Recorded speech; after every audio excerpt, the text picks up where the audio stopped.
அனைவருக்கும் வணக்கம். நான் இந்த முத்ரா வகுப்புல மூலயமா பயனுடைய விஷயங்கள் ஏராளமா இருக்கு. அதுல நான் அதிகமா பயனடைஞ்ச விஷயங்கள் பாத்தீங்கன்னா ஸ்கின் அலர்ஜி. 12th படிக்கிறதுல இருந்து எனக்கு ஸ்கின் அலர்ஜி இருந்துட்டு இருந்தது.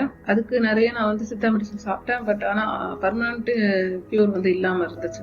ஆனா அதுக்கப்புறம் கொஞ்சம் கொஞ்சமா அடுத்தடுத்த முத்திரை நம்ம செஞ்சுட்டு வரும்போது அது ஃபுல்லா அது கழிவுகள் எல்லாமே எல்லாமே எனக்கு ஃபுல்லாவே பிளாக் கலர், அதாவது ஒரு தோலே கலர் மாறி இருந்துச்சு. ரொம்ப ரஃபா மேம் சொல்லி கொடுத்த மாதிரி முத்ராஸ் எல்லாமே ஆர்டரா செஞ்சுட்டு வந்தோம். அதுல நமக்கு ஒன்னொன்னுத்தையும் டீட்டெயிலா சொல்லி குழந்தைக்கு சொல்லித்தர மாதிரி புரிய வச்சு அது கேள்விக்கான எல்லா விளக்கத்தையும் கொடுத்து இந்த அற்புத வாய்ப்பை ஏற்படுத்தி கொடுத்த டாக்டர் சாலை ஜெயகல்பனா மேம்க்கும் கொடான கொடி நன்றிகளை தெரிவிச்சுக்கிறேன். எல்லாருமே இதை பயனடையணும் அப்படின்றது என்னுடைய ஒரு சொந்த அனுபவம். இந்த வாய்ப்பு கொடுத்ததுக்கு நன்றி.